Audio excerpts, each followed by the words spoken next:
So really interesting story.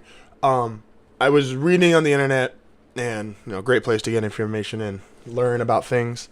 And I was seeing a whole bunch after the Broncos-Eagles game, a whole bunch of comparisons to how Carson Wentz is the new Tom Brady or is the new Aaron Rodgers, and this was becoming an argument.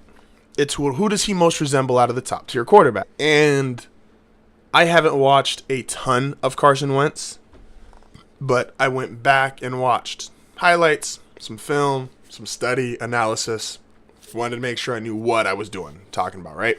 So this is what I came up with. Is Wentz the new Tom Brady? No. Is Wentz the next Aaron Rodgers? No.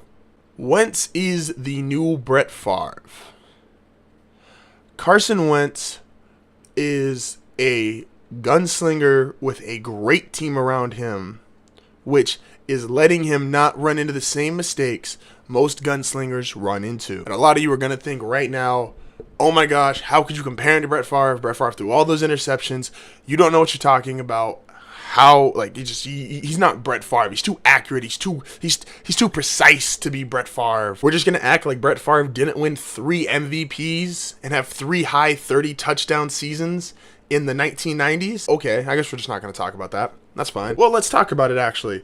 Favre had a 2.4 interception percentage, meaning on 2.4% of his passes, he would throw an interception in 4 of his first 5 years in Green Bay. He had 1 year where he threw 24 picks, led the league. I get that. That was a bad season. Throw that season out. Wentz, through a season and a half, has a 2.1. I think that's pretty comparable. 0.03. I think that's pretty fair to say, right? Oh, in those three out of those 4 seasons, Brett Favre threw for 30-plus touchdowns. 38, 35, and 34. Carson Wentz is on pace to throw for 38 touchdowns this year. Isn't that fascinating? The difference between Brett Favre and Carson Wentz is only in your head. You think because Carson Wentz isn't turning the ball over at the same rate, you think because he's more accurate with the ball, he's not like Brett Favre? Let's look at the team around them for a second. Carson Wentz has a Super Bowl caliber team, which is eliminating some of his mistakes. He's getting great protection.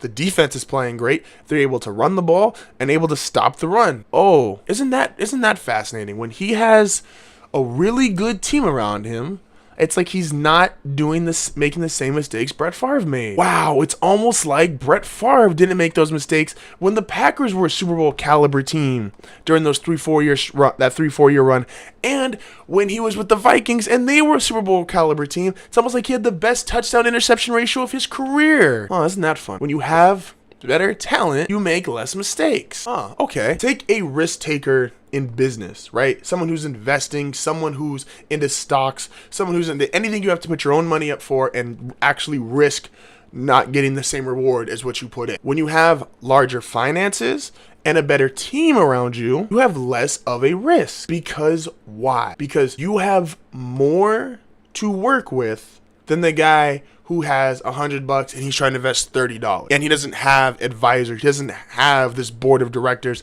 that can help guide him. If I used to play blackjack, when I went to play blackjack, I'd have a theoretical bankroll. I had $500 I could use, right? And I could either win and add to that bankroll or I would lose. But I had $500. That was the most I could do without risking or jeopardizing my bills. I played with another guy. His bankroll was like $5,000. He didn't have to make the same kind of mental mistakes I would because he had a bigger bankroll. If I was down to less $200, that would affect my bet. If he went down $300, it's whatever. I keep playing the same way because I've got $5,000 behind me. This guy's only got $500. Carson Wentz, for a fact, this year he's doing a 1.9% interception ratio.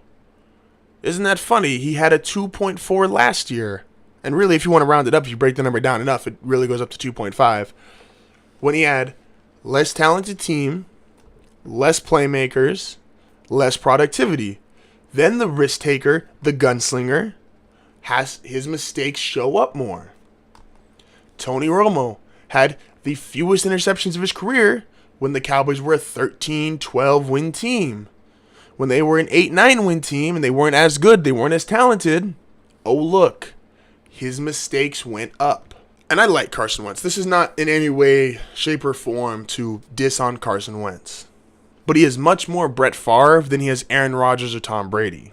And my final point on this is, you look at all the young quarterbacks in the league right now, Deshaun Watson, even though he just got hurt, Dak Prescott, and Carson Wentz, they have great situations around them. And even take Jared Goff from LA, who's now got improved coaching staff, better players. They're in an environment where they're going to succeed more. They have better coaches. They have better playmakers, better offensive lines, more talent around them. You know who's the best out of all these young quarterbacks? Even though I don't know if you'd call him young anymore. He's been in the league for like 5-6 years now. But I still think he's considered young. Russell Wilson.